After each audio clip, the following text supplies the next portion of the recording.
quizás recuerden que nosotros cerramos el mensaje del domingo anterior con Romanos 3:20.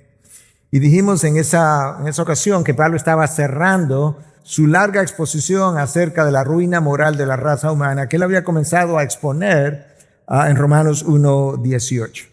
Y Pablo usó 64 versículos para explicar con lujos de detalle cuán afectada quedó la raza humana después de la caída de Adán y Eva.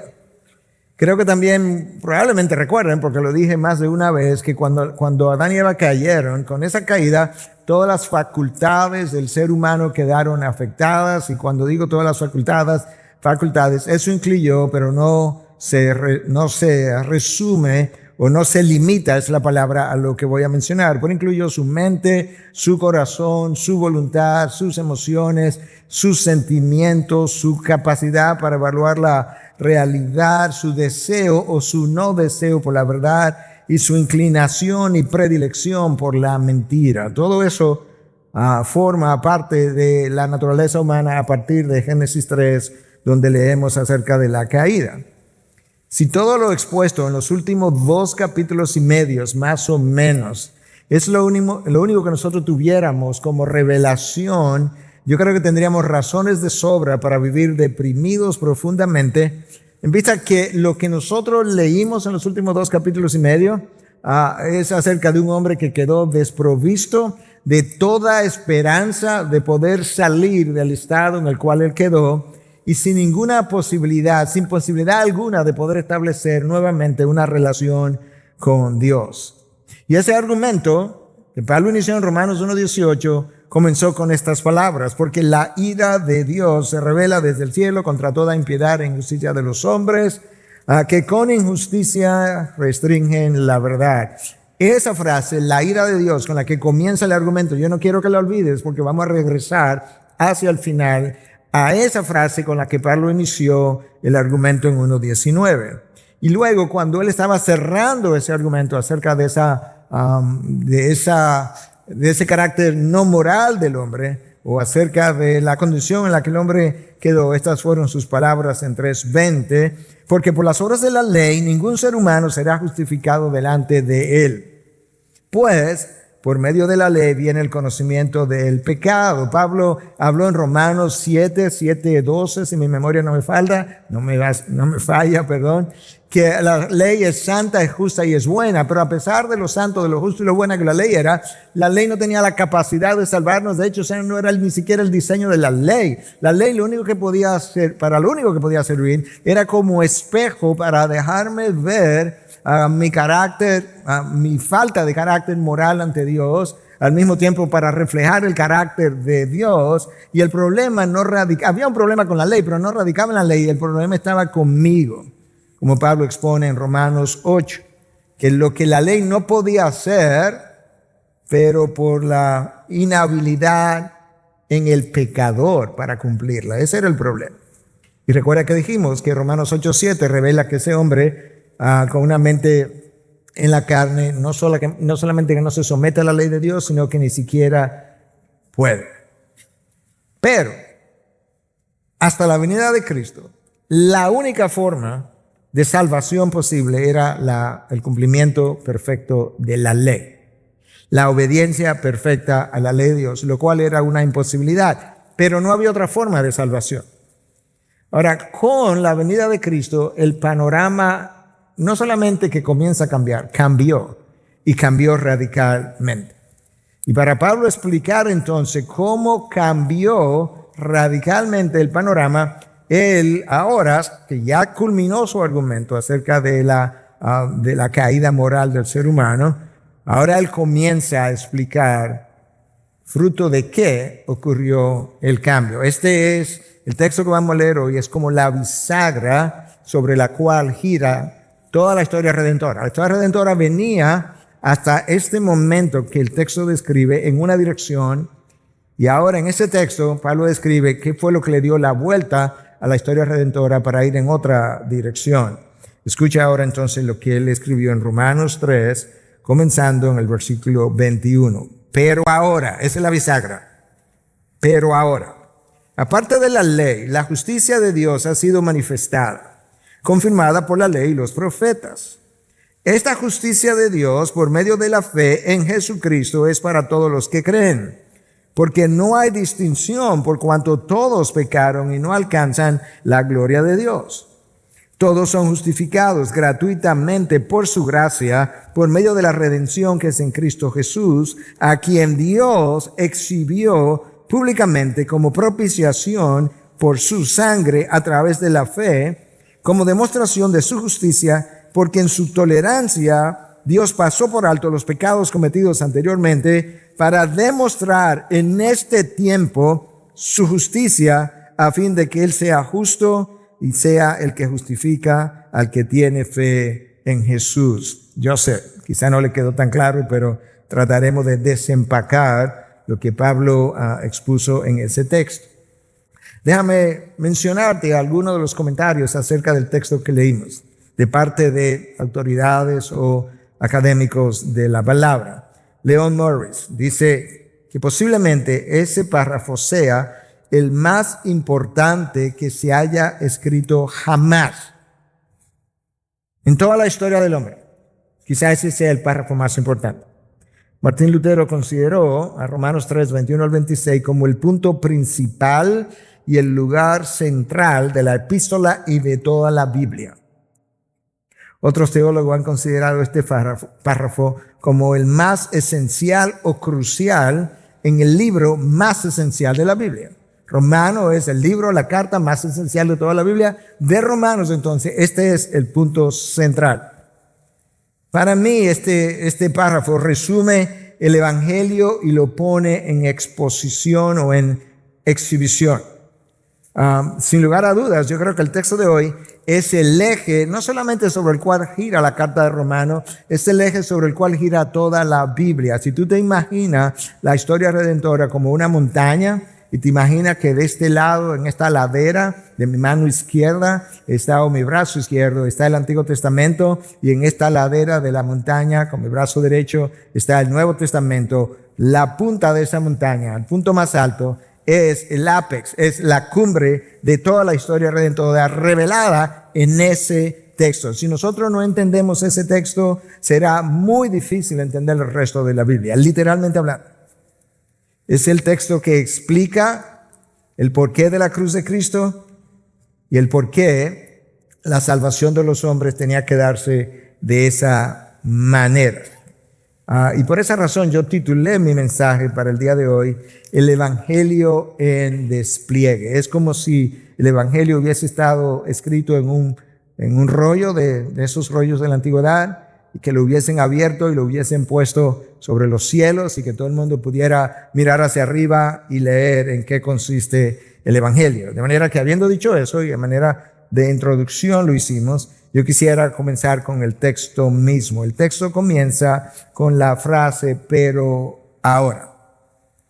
Es una frase muy paulina, él la usa varias veces en sus cartas, usualmente para ayudarnos a ver en qué dirección lo va a girar o a cambiar aquello de lo cual él venía hablando con relación a lo que él va a iniciar hablando. Y eso es lo mismo que ocurre aquí. Es una frase clave porque él está introduciendo una idea nueva. Y entonces ahora él dice, pero ahora, aparte de la ley, claro, porque lo único que ellos conocían y tenían hasta ahora, hasta Cristo, era la ley. De manera que cualquier cosa, cualquier bendición que ellos iban a obtener sería en relación a la ley. Pablo dice, no, yo te voy a revelar algo que es aparte de la ley, no tiene que ver con la ley y que ha sido puesto de manifiesto en el tiempo presente y de lo cual hablaron los profetas y la misma ley, la ley de Moisés, atestiguada. Eso de lo que te voy a decir fue atestiguado ya en el pasado por la ley de Moisés y los profetas. Ellos estaban apuntando a esto que yo estoy a punto de revelar. Si tú sigues leyendo, tú descubres que Pablo no solamente nos está brindando una nueva información, nos está brindando una esperanza que hasta ahora no había salido en el libro de Romanos.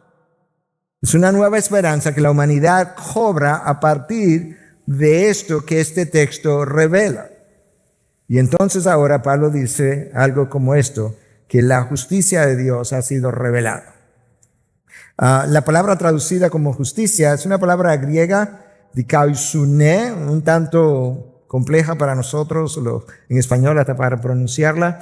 Es una palabra que se relaciona con dos realidades distintas. Hace referencia, por un lado, al carácter moral perfectamente santo de nuestro Dios. Ese carácter perfectamente santo, sin mancha, sin pecado, es el que se requiere para entrar en gloria. De manera que Pablo está diciendo, yo te voy a decir algo, con el carácter que ustedes tienen, se pueden pasar la eternidad haciendo buenas obras y ustedes no van a entrar. Pero ahora, aparte de la ley, ese carácter moral de Dios que tú necesitas ha sido revelado. La pregunta sería, ¿cómo adquiero ese carácter? Vamos a llegar ahí, no vaya muy rápido. Yo no sé si tú prestas tanta atención como yo presto cuando canto, pero nosotros cantamos una canción que tenía una línea que decía, ¿qué rectitud tú revelaste? De eso que Pablo está hablando. Esa rectitud es la justicia de Dios. La palabra en español como que no podemos apreciar eso tanto porque uno piensa justicia y se va a las cortes inmediatamente, pero la palabra justicia, si tú estuvieras leyéndolo en inglés para no ir ni siquiera al griego, que es más complejo para nosotros, es righteousness, la rectitud moral de Dios absoluta, perfecta. Cantamos eso. ¿Qué rectitud tú has revelado? Pablo dice, la justicia de Dios ha sido ahora manifestada, lo mismo que cantamos. ¿Cómo se quiere? Llegaremos ahí. Por otro lado, la palabra en griego está relacionada también a un estado en la que tú puedes estar. Y ese estado es el estado de ser declarado justo sin ser justo. La pregunta es, la pregunta de Job en el capítulo 9:2 del libro que lleva su nombre. ¿Cómo puede ser un hombre declarado justo delante de Dios? Y esas dos preguntas, ¿cómo adquiero el carácter de Dios para entrar al reino de los cielos? ¿Y cómo puede un hombre ser declarado justo delante de Dios? Están respondidas en los versículos 21 y 22 y siguientes. De manera que para ayudarte a entender lo que Pablo está diciendo, te voy a leer esos dos versículos otra vez, pero en otra versión, la Nueva Traducción Viviente. Pero ahora, tal como se prometió tiempos atrás en los escritos de Moisés y de los profetas, Dios nos ha mostrado cómo podemos ser justos ante Él sin cumplir con las exigencias de la ley. Dios nos hace justos a sus ojos, ahí está la declaración de ser justo. Dios nos hace justos a sus ojos cuando ponemos nuestra fe en Jesucristo. Y eso es verdad para todo el que cree, sea quien fuera. Ahora entendemos quizás un poco mejor. Cristo inicia un nuevo plan, pero ahora que lo ha puesto en marcha, que no estaba presente con anterioridad, pero la revelación anterior apuntó a ese tiempo. La ley era incapaz de salvar a los pecadores, como ya dijimos, pero resulta que aunque la ley era incapaz de salvar a los pecadores, ahora, aparte de la ley, porque la ley no nos podía salvar, sí yo puedo encontrar salvación. Y es lo que Pablo quiere que podamos entender y que pueda entender de qué manera un hombre puede ser declarado justo delante de Dios. Ahora, si yo no pongo mi confianza en Cristo, que es lo que el versículo 22 me dice, lo único que me queda es la ley y por tanto la condenación, porque eso es lo único que la ley puede hacer. Me mide y me condena.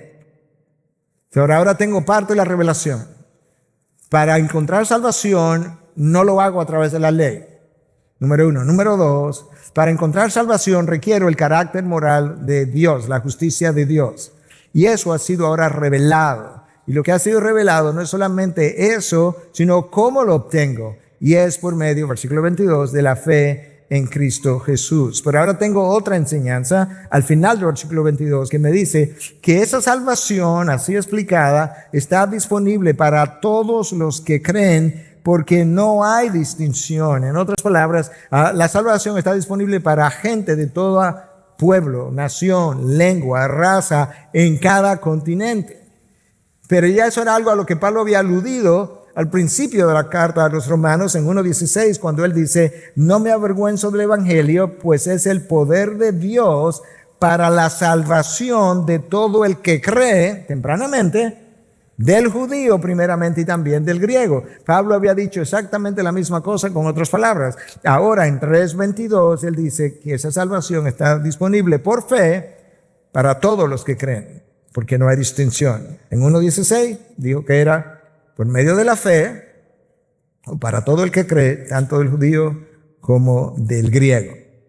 Cuando Pablo le escribió a los Gálatas, que quizás haya sido el documento más temprano del Nuevo Testamento, algunos piensan que Santiago es el documento más temprano y Gálatas el segundo, pero es una de las cartas bien tempranas que Pablo escribió. Oye lo que él dice a los Gálatas en 2:16. Sin embargo, sabiendo que el hombre no es justificado por las obras de la ley, ya le había explicado esto a otros seguidores, sino mediante la fe en Cristo Jesús, también nosotros hemos creído en Cristo Jesús para que seamos justificados, ahora vamos a hablar de eso en un momento, por la fe en Cristo y no por las obras de la ley, puesto que por las obras de la ley nadie será justificado.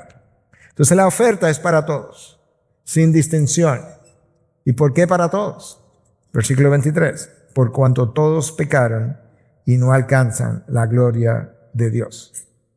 Cuando Dios creó a Adán y Eva, los creó a su imagen y semejanza, sin pecado. Ellos no eran una extensión de Él, pero era un reflejo de lo que Él era, de manera que había cierta gloria en ellos. Eso se perdió. Con el pecado manchó la gloria de Dios en la imagen de Dios que ellos portaban.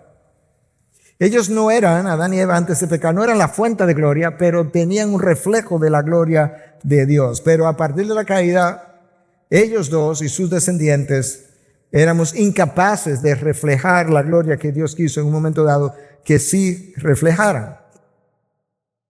De hecho, 2 Corintios 3:18 dice que nosotros estamos siendo transformados de un grado de gloria en otro. Claro, porque es que la gloria como Dios le permitió a ellos participar en ella y reflejar, se perdió. Entonces, ¿cómo quedamos? En vez de ser hijos de Dios, que Adán y Eva sí lo fueron inicialmente, mira cómo Pablo dice que quedamos como hijos que por naturaleza, personas que por naturaleza somos hijos de ira, eso es Efesios 2:3, o hijos de desobediencia, en Efesios 5:6. Y ahora en vez de ser luz en el Señor, pasamos a ser tinieblas en el mundo, de lo cual Pablo habla en 5:8 del libro de la carta a los Efesios. En vez de ser personas libres, Adán y Eva eran libres, su voluntad era libre, no tenían una esclavitud al pecado. En vez de ser personas libres y sin pecado, quedamos como personas esclavas del pecado.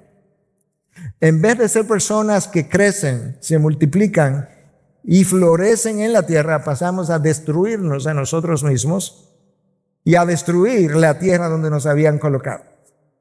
¿Y cuál fue la razón de todo eso? Versículo 23, por cuanto todos pecaron y no alcanzan la gloria de Dios. En ese punto, a mí me gusta más la traducción de la Reina Valera en 1960, que dice que fuimos destituidos de la gloria de Dios. Teníamos la gloria de Dios y caímos. Fuimos destituidos de la gloria de Dios. Porque la otra traducción es como que nosotros podíamos alcanzar la gloria, pero no pudimos, nos quedamos cortos, ¿no? Esta nos deja ver que fuimos destituidos. Y el hombre redimido todavía permanece en esa condición. Entonces, ya sé que el hombre quedó en una condición de condenación, todos pecaron. Ya sé que el hombre no puede ser salvo por las obras de la ley. Ya sé también, por el versículo 22, que puedo ahora poner mi fe en Cristo Jesús y alcanzar salvación, pero todavía no entiendo bien cómo. ¿Cómo es que Dios logró o logra que el hombre pueda ser salvo? Versículo 24. Siendo justificados, gratuitamente, por su gracia, por medio de la redención que es en Cristo Jesús. Así es que va a ocurrir. Aquí hay dos palabras clave, justificados, y la otra palabra clave es redención. Hay varias palabras claves en la Biblia que si no las entendemos, no entendemos el resto de la Biblia, literalmente hablando. Aquí hay dos de ellas. Si no entiendo la redención, no sé ni siquiera qué fue lo que Dios hizo con los judíos cuando los sacó de Egipto, porque el texto nos dice que ellos fueron redimidos de la esclavitud de Egipto. No sé ni siquiera tampoco qué fue lo que le pasó al pueblo cuando Dios lo trajo de Babilonia, porque el texto habla de que ellos también fueron otra vez redimidos de Babilonia y de regreso a su tierra prometida. Necesito saber qué es esa palabra redención. Si no sé lo que es la justificación, no sé cómo el hombre se salva, y si no sé cómo el hombre se salva, me quedo condenado. Si no sé lo que es la palabra perdón, también estoy en problema. Si no sé lo que es la palabra expiación, que la vamos a abordar, pero la cantamos varias veces. ¿Qué expiación tan grande tú das? ¿La recuerdas? Estaba ahí, la cantamos. Si hay algo que aprecié del tiempo de adoración hoy es que casi todos los términos que tenía que manejar estaban en las canciones, por no decir todos. Entonces ahora Pablo me dice que esto ocurre cuando soy justificado gratuitamente por su gracia, por medio de la redención que es en Cristo Jesús. La palabra justificados ahí es esa palabra que mencioné anteriormente, dikaio. Es una palabra que viene del lenguaje judicial, de las cortes. Y tenía que ver con el hecho de que yo entraba a una corte siendo acusado y siendo culpable, y por alguna razón el juez me declaraba no culpable. Cuando salgo de la corte, entonces, ya no tengo ninguna penalidad sobre mí. Pablo me está diciendo que, como miembro de la raza humana, yo y todo el resto de la raza humana era considerada culpable delante del Tribunal Supremo de los cielos. La Suprema Corte Celestial declaró que Adán y Eva y todos sus descendientes eran culpables ante el juez. Y ahora Dios tiene que ver de qué forma Él va a iniciar un plan que permita que su justicia sea reivindicada, pero que al mismo tiempo Dios muestre que Él es un Dios justo. Y esa forma de lograrlo, Pablo está diciendo que se puede lograr. Tú puedes lograr esa salvación que requiere entonces el carácter moral de Dios, pero se requiere de una sola manera, y es creyendo, poniendo tu fe en Cristo. Si tú avanzas en Romanos 4:3, vas a leer que Abraham creyó, ahí está la fe, a Dios, creyó a Dios y le fue contado por justicia. No obras, la fe. Le fue contado como carácter moral para entrar al reino de los cielos. Recuerda la palabra justicia, righteousness, rectitud. Tú encuentras lo mismo en Gálatas 3:6, que Abraham creyó a Dios y le fue contado por justicia. Tú encuentras lo mismo en Santiago 2:23. Entonces nuestro juez, ahora, cuando pone la confianza, la fe en Cristo, nos declara no culpable, a pesar de nuestra culpabilidad. No eres inocente. No, tú eres culpable. Lo que ha pasado es que alguien ha pagado por tu culpabilidad. Bueno, pero yo no hice absolutamente nada para que me declararan no culpable. No existe nada. Para que Dios te declarara justo, no existe nada. Escucha, versículo 24 otra vez. Siendo justificado gratuitamente por su gracia. Fue gratuita. Aquí está esto dicho dos veces. Por su gracia, lo que implica que no contribuí con nada. Y la palabra gratuitamente me lo subraya, me lo enfatiza. A ningún pecador su salvación le ha costado nada. Ahora, eso no quiere decir que a nadie le costó nada.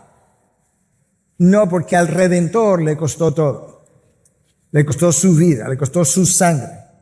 Le costó un pago muy alto. Él pagó para que yo fuera liberado. Y por tanto ahora su pago hizo posible mi salvación, que a mí no me costó nada, pero a Él le costó todo.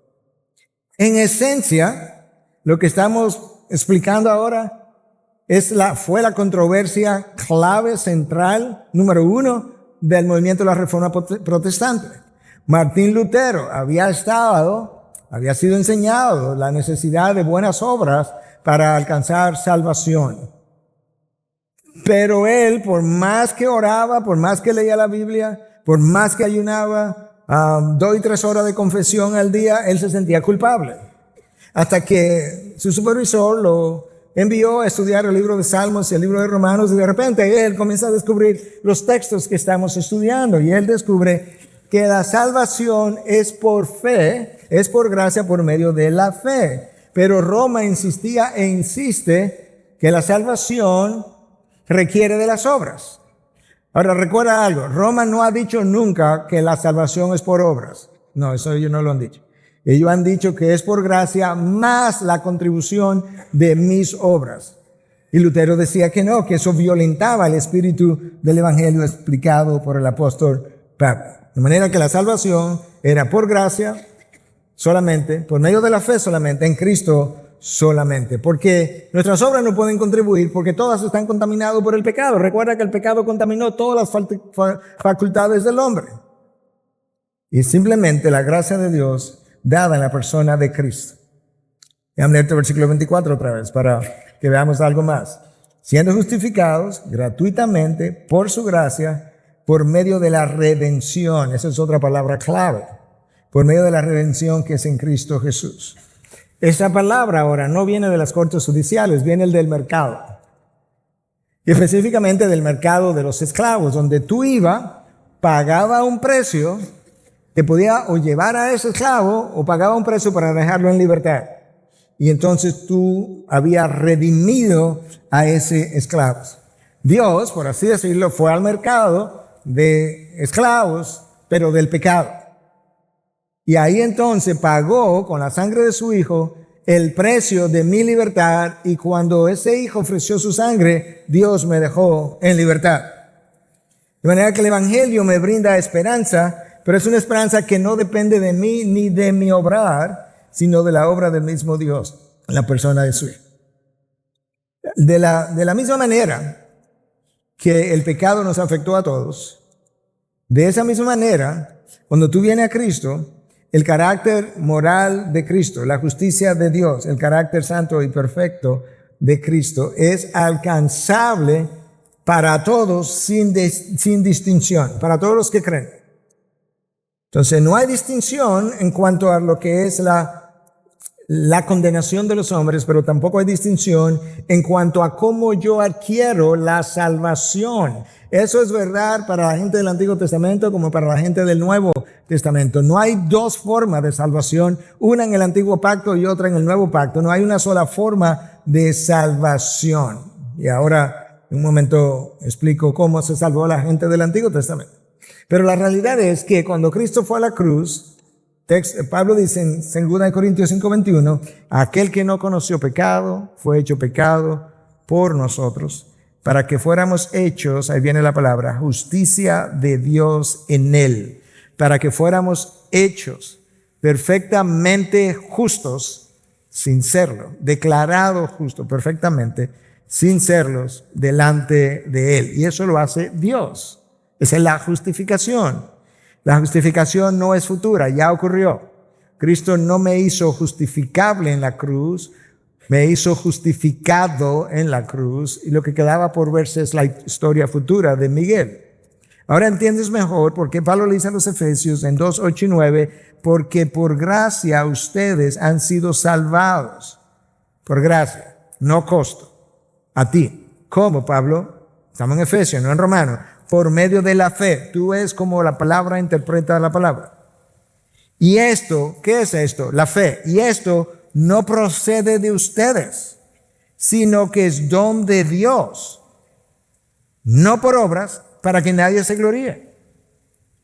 O sea, que la fe que yo deposito en Cristo, ni eso es mío. Y esto no es de vosotros. Esto no procede de ustedes, sino que es don de Dios. No por obras. No, ya hablamos, porque las obras eran incapaces de hacerlo, pero Pablo me agrega aquí. Si fuera por obra tendría algo de qué gloriarte, pero no por obras. No importa cuántas hagas, nos quedamos cortos todavía de la justicia perfecta de Dios. Entonces ahora tenemos una mejor idea. Ahora, ¿qué fue lo que pasó?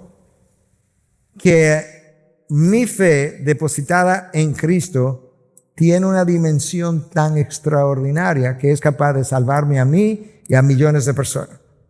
Bueno, está en Romanos 3, 25 y 26 explicado.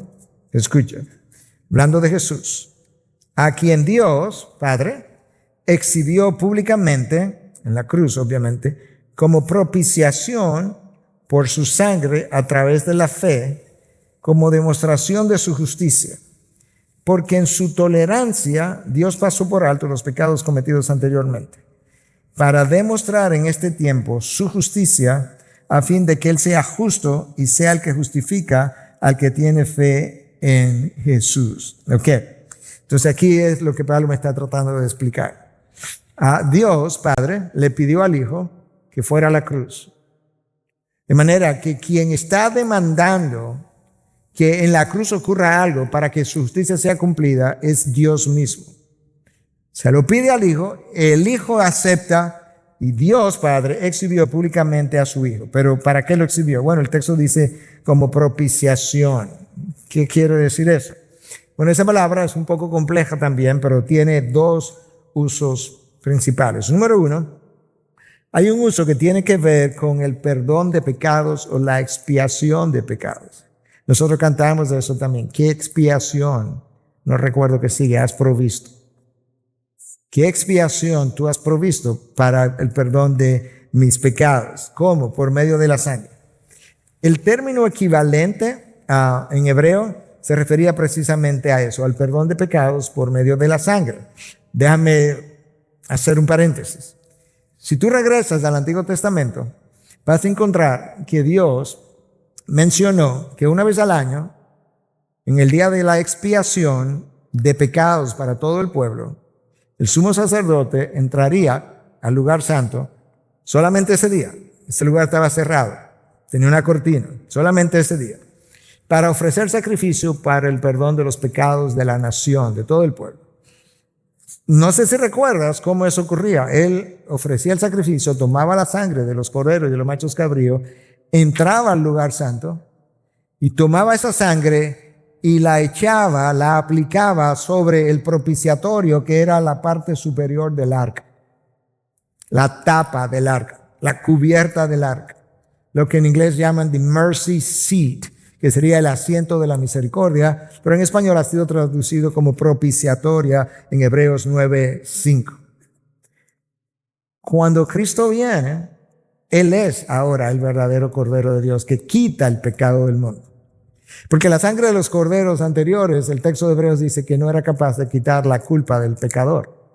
Simplemente la posponía en espera del verdadero Cordero de Dios. Cuando ese Cordero aparece, ahora Él toma su sangre y no la aplica sobre la cobertura del arca, sino que la aplica, por así decirlo, sobre la cruz de Cristo, su cruz. Y no solamente eso, no lo hace detrás de un velo a escondida de todo el mundo, que solamente el sumo sacerdote lo podía ver. No, Él lo hizo a la luz de todo el mundo. Fue expuesto públicamente. De ahí la frase, que Dios lo expuso públicamente. Y la sangre fue aplicada entonces para el perdón de nuestros pecados, a diferencia de como ocurría en el Antiguo Testamento.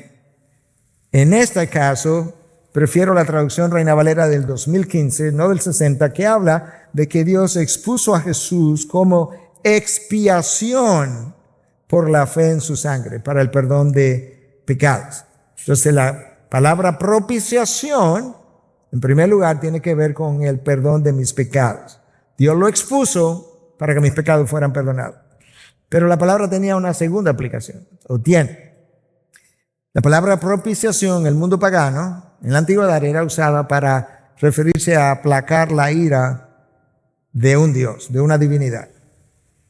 Pablo usa ahora la palabra para ayudarnos a entender que Dios verdaderamente estaba irado contra el pecado. Recuerda la frase, la ira de Dios se revela contra toda impiedad e injusticia de los hombres que con injusticia restringen la verdad. Esa ira, ¿cómo la remuevo? Aquí está ahora Pablo explicando. Bueno, esa ira se remueve por medio de un sacrificio y la sangre derramada, que en este caso no es la sangre de un cordero, es la sangre del verdadero Hijo de Dios, que es el Cordero de Dios que quita el pecado del mundo. Mira si es así, que cuando Juan escribe su evangelio en 3:36 dice que el que no obedece al Hijo no verá la vida, sino que la ira de Dios permanece sobre él.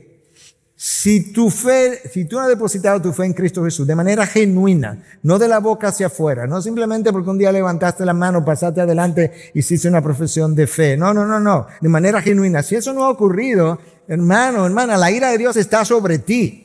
sin lugar a dudas, esperando el día del juicio final para que la ira entonces te visite para el resto de la eternidad. Y eso no es poca cosa. Pablo dice, ahora yo te estoy hablando de buenas noticias, que no tiene que ser así, que el Hijo vino, se ofreció, derramó sangre para el perdón de tus pecados, hasta el punto que sirvió como expiación de tus pecados y perdón, y luego entonces también sirvió para remover la ira de Dios que reposa o reposaba sobre ti. ¡Wow! Eso es buena noticia. Escucha a Pablo otra vez en 3:25, a quien Dios, su Hijo, a quien Dios exhibió públicamente como propiciación, ya explicamos todo eso, por su sangre a través de la fe. O sea, la ira de Dios me es removida y mi pecado perdonado cuando yo creo y deposito la fe en Cristo. ¿Para qué Dios hizo todo esto? Como demostración de su justicia. Porque en su tolerancia Dios pasó por alto los pecados cometidos anteriormente. Volvamos atrás ahora. Dios dice, yo le pedí al pueblo que ofreciera sacrificios, pero en realidad yo simplemente estaba extendiendo mi tolerancia porque los pecados no estaban pagos. Nadie pagó por los pecados de los santos del Antiguo Testamento hasta que mi Hijo vino y Él efectuó el pago. Entonces, ¿qué fue lo que pasó? Algunos de ustedes recordarán esta ilustración que te di en una ocasión. Tú tomas un préstamo al banco, llega un momento en que por H o por R perdiste el trabajo y no tienes cómo pagar. Con ciertas relaciones, esto ha pasado más de una vez porque yo conozco los casos, tú vas al banco y le pides o negocias con el banco que te permita pagar los intereses del préstamo sin pagar nada del capital, porque no tiene los ingresos suficientes. Entonces el banco te dice, ok, te vamos a seguir cobrando los intereses, pero tu deuda queda igualita. O sea, todo lo que tú vas a pagar de aquí en adelante no abona nada al capital, tú sigues en deuda. Bueno, eso es más o menos como esta sangre de los machos cabríos y de los corderos funcionó. Ellos estaban pagando el capital, pero la deuda con Dios seguía igualita. Cuando Cristo viene y derrama su sangre, Él paga la deuda. Él paga el capital debido, el capital moral, y se acabó la deuda. Consumado es. No más deuda, no más intereses. Olvídense de los corderos, que ya no hay intereses que pagar. Esa es la diferencia. A quien Dios exhibió públicamente como propiciación por su sangre a través de la fe, como demostración de su justicia. Claro, porque si Dios no pide, exige, demanda que la deuda que existía fuera pagada, eso no era de un Dios justo. Un Dios justo demanda el pago de lo que se debe, literalmente hablando. Entonces Dios dice que como Él pasó por alto los pecados cometidos anteriormente, ahora Él requirió eso de su Hijo, lo demandó para demostrar su justicia. Dios dijo en Éxodo 34:7 que no dejaría impune al culpable. Volvió y lo repitió en número 14:18. Volvió y lo repitió en Nahum 1:3. Entonces, si yo no voy a dejar impune al culpable y la sangre de los machos cabríos no removió la culpa de los pecadores, aquí hay un dilema, esta es la disyuntiva. O tomo a todos los culpables, que es la raza humana entera, y lo envío al infierno para demostrar mi justicia, o le pido a alguien, en este caso su hijo, que puede pagar por la deuda, que vaya y se sacrifique y pague por la deuda, porque de lo contrario, yo no daría ni siquiera testimonio de ser un Dios justo, porque dejé la justicia violada y sin cumplir. ¡Wow! Y Dios dice, no, yo voy a enviar a mi hijo. Y el hijo dice, no, yo voy a ir. Y yo voy a ir y voy a pagar. Cuando yo termine de pagar, ahí en la cruz, yo voy a decir, tetelestai, consumado es, no más sacrificio, la ley fue cumplida, ya no más. Y entonces ahora, ¿cómo me salvo? Tú pones tu fe en mí, el que pagó por ti. Es como que lógico eso, como que tiene toda la razón del mundo. Aquí decimos, se cae de la mata. Entonces el justo es justo o es declarado justo porque alguien pagó para que él fuera declarado de esa manera. Porque en Cristo sus pecados no fueron simbólicamente perdonados como en el Antiguo Testamento esperando que el Hijo viniera y derramara sangre, sino que son pagados de manera real. Versículo 26. Y cuando Dios hizo todo eso, ¿qué perseguía? Para demostrar en este tiempo, cuando Cristo vino, su justicia de la cual ya hablamos, a fin de que Él sea justo y sea el que justifica al que tiene fe en Jesús. O sea, Dios le pidió al Hijo que muriera y pagara por el pecador, porque de esa manera Él se demostraba justo, porque no voy a dejar impune al culpable. Entonces Cristo pagó por el culpable. Pero al mismo tiempo, cuando Cristo hizo eso, no solamente demostró que Dios es justo, sino que al mismo tiempo la sangre derramada sirvió para justificar al que puso su fe en Jesús. Ahí está, versículo 26. Para demostrar en este tiempo su justicia, a fin de que Él sea justo, se demuestre justo, y sea el que justifica al que tiene fe en Jesús. Hermanos, quienes crucificaron a Jesús no fueron los romanos, no fueron los judíos. Aquellos que viven condenando a los judíos porque ellos crucificaron a Jesús, déjense de eso, que la Biblia no revela eso. Dios Padre exhibió a su Hijo públicamente para que quede claro que Él es un Dios justo y al mismo tiempo que la muerte de su Hijo con su sangre le permitiera justificar al pecador, declararlo justo sin serlo. Los romanos, los judíos, Herodes, Pilato fueron la causa instrumental, como el instrumento por medio del cual se llevó a cabo este sacrificio. Pero la causa final, la verdadera causa, es Dios Padre. Dios Padre es quien demanda la cruz. Hasta el año 1000 más o menos, la teoría predominante era que Cristo hizo un pago y se lo hizo a Satanás. A Satanás. Esa era la teoría predominante. Hasta que Anselmo viene y dice, ustedes se están volviendo locos. El pago lo hizo el Hijo al Padre, que era quien demandaba que su justicia fuera cumplida. El Padre es la causa final de la cruz de Cristo. Hechos 4. En Jerusalén se reunieron los judíos, los romanos, Herodes, Pilatos, los gentiles, conspiraron y llevaron a cabo la crucifixión de Cristo que Dios había, para llevar a cabo todo cuanto Dios había previamente, desde la eternidad pasada, predeterminado. Dios es la causa. Y entonces, cuando Dios hace eso y exhibe a su Hijo para el perdón de nuestros pecados, era la perfección moral del carácter de Dios que requería que eso ocurriera para satisfacer su justicia, para reivindicar su ley, para honrar su santidad y proclamar su gloria. Entonces, ¿cómo es?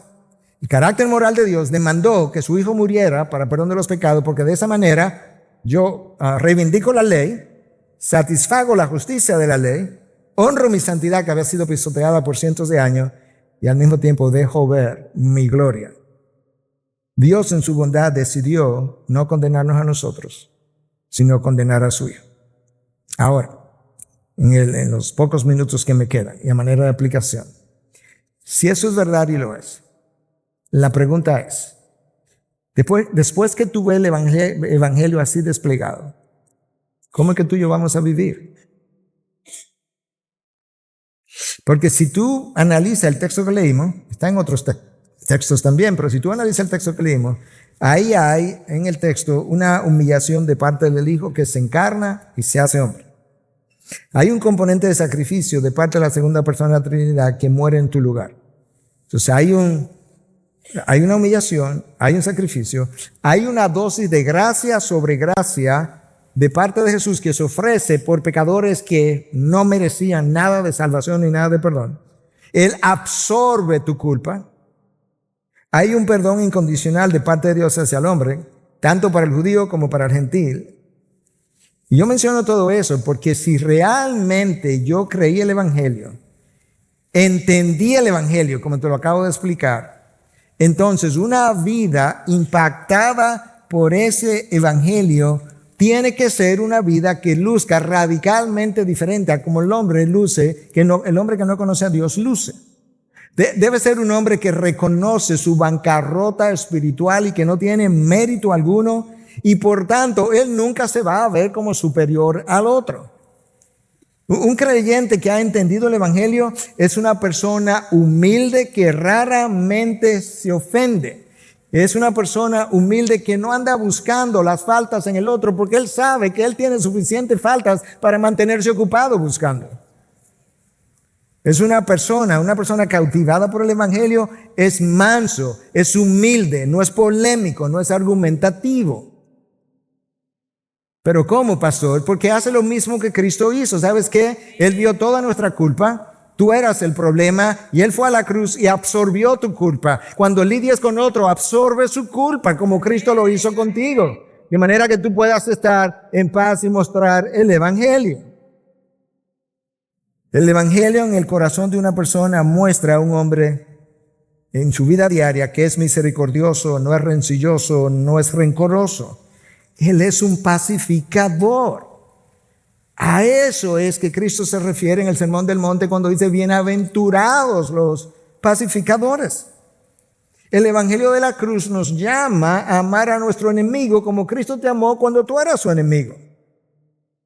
Hermanos, si tú reconoces que eres una persona destituida de su gloria, que no tiene mérito alguno, el orgullo en ti y en mí no tiene razón de ser. Nuestras discusiones en los hogares, nuestras diferencias y divisiones, nuestras irreconciliaciones en el cuerpo de Cristo no tienen sentido al pie de la cruz. Sobre todo cuando estamos hablando entre hermanos. Entonces, si una persona dice creer el Evangelio, se supone que su vida no se caracteriza por la práctica del pecado. Déjame decir eso otra vez. Yo no he dicho que esa persona no peca. No, lo que yo he dicho es que su vida no se caracteriza por una práctica continua de pecado y deshonra al mensaje que acabo de explicar que tiene que ver con la cruz de Cristo. Ahora, si esa persona dice creer el Evangelio y realmente no vive de acuerdo y a la altura del Evangelio, hay varias posibilidades. Posibilidad número 1, realmente no es cristiano. Dice, pero no lo es. El Espíritu de Dios no mora en él. Posibilidad número 2. Él entendió el Evangelio, pero a él no le preocupa si deshonra la sangre del Hijo y pisotea la sangre del pacto para usar el vocabulario de Cristo Jesús, o mejor dicho, el vocabulario del autor de Hebreos en referencia a la cruz de Cristo. Posibilidad número 3. La persona cree que la salvación es por gracia y que él puede contar con esa gracia y seguir viviendo en pecado, que cada vez que él peque, como es por gracia, yo voy y me confieso esta noche y punto, se acabó, y al otro día vuelvo de nuevo y vuelvo y peco y vuelvo, como que voy y gasto y hago un depósito en el banco.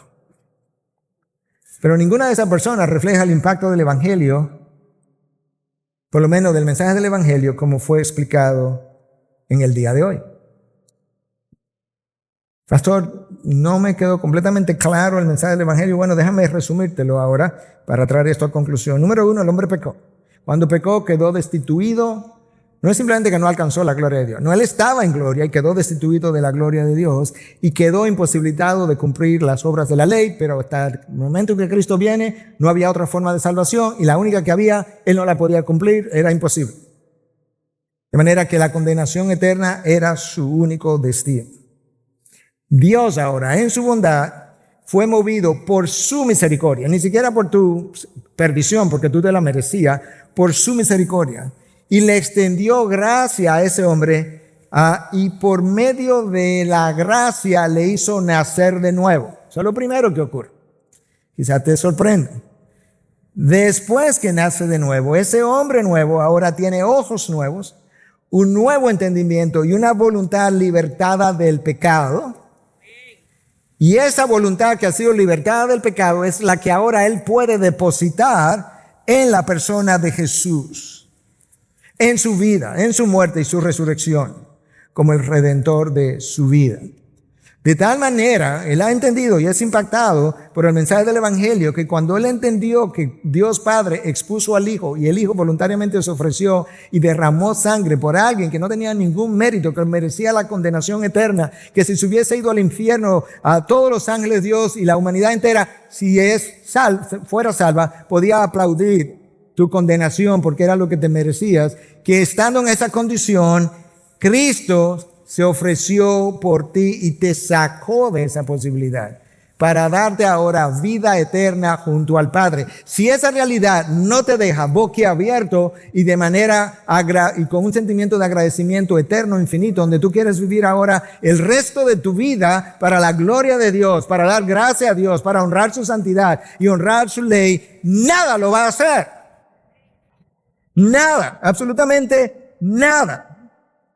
El verdadero creyente que ha entendido el Evangelio dedica su vida a vivir el Evangelio, a honrar el Evangelio, a exaltar el Evangelio, a proclamar el Evangelio, a reflejar el Evangelio. Y la falta de sensibilidad para hacer esas cosas, por lo menos pone en tela de juicio si verdaderamente yo soy creyente. Hermano, yo creo que el Evangelio quedó claramente expuesto. ¿Qué vas a hacer?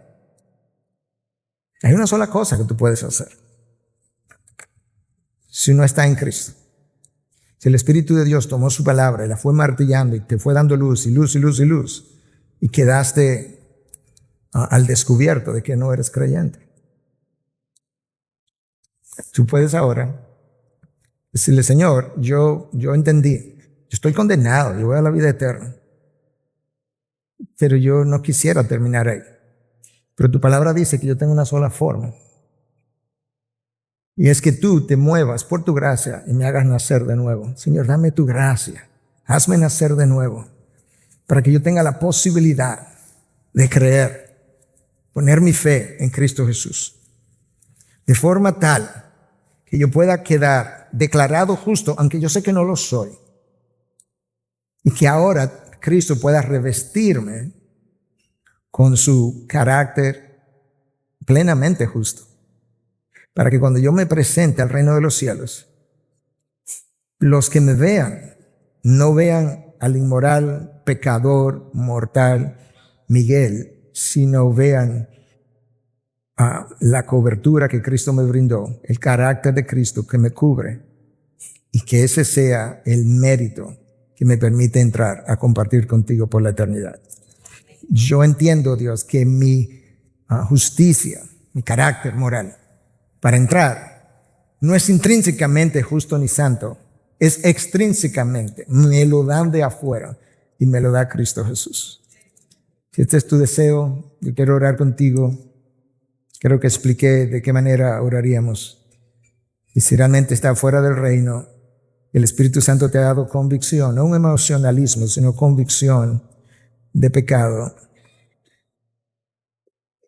Y tú has entendido que en la cruz Cristo tomó tu pecado y desde la cruz Cristo te otorga su justicia, y que ese tremendo, profundo, perfecto, extraordinario intercambio es lo que ha ocurrido, y que es ahí donde ocurre tu justificación ante Dios. Ahí donde estás, yo quisiera que tú oraras, te voy a guiar en la oración. Te puedes levantar, te quedas ahí mismo. No vas a pasar a ningún lado, no vas a hacer nada que no sea en tus palabras orarle a Dios para obtener o pedirle que por gracia te dé su salvación. Ahí donde estás, simplemente dile: Señor, gracias por abrir mis ojos, abrir mi entendimiento y dejarme ver todo lo que tu Hijo hizo a mi favor, al favor de cada uno de los pecadores de la humanidad, para sacarlo del camino de la condenación hacia donde íbamos y traernos al camino de la salvación. Señor, yo sé que soy un hombre o una mujer pecadora. Tú ahí pones en tus propias palabras. Preséntale tus pecados al Señor, Él los conoce mejor que tú, mejor que yo, mejor que nadie. Y dile: Señor, perdóname esos pecados. Pequé muchas veces en ignorancia y otras veces aún sabiendo, pero esa era como mi condición y la condición de todo ser. Perdóname. Y yo sé que lo único que cuenta es tu gracia para ese perdón. Dame la fe para yo creer en ti, que tú verdaderamente, genuinamente, hoy me perdonas mis pecados y me levanta la ira de Dios que pesaba sobre mí. Y permíteme ahora, por medio de tu Espíritu, que ha venido a morar en mí, a caminar una vida de obediencia que se distinga del resto del mundo que vive en condenación. con la finalidad de que tú seas glorificado. Y te pido todo esto en Cristo Jesús. Su pueblo dice, amén, y nos ponemos de pie.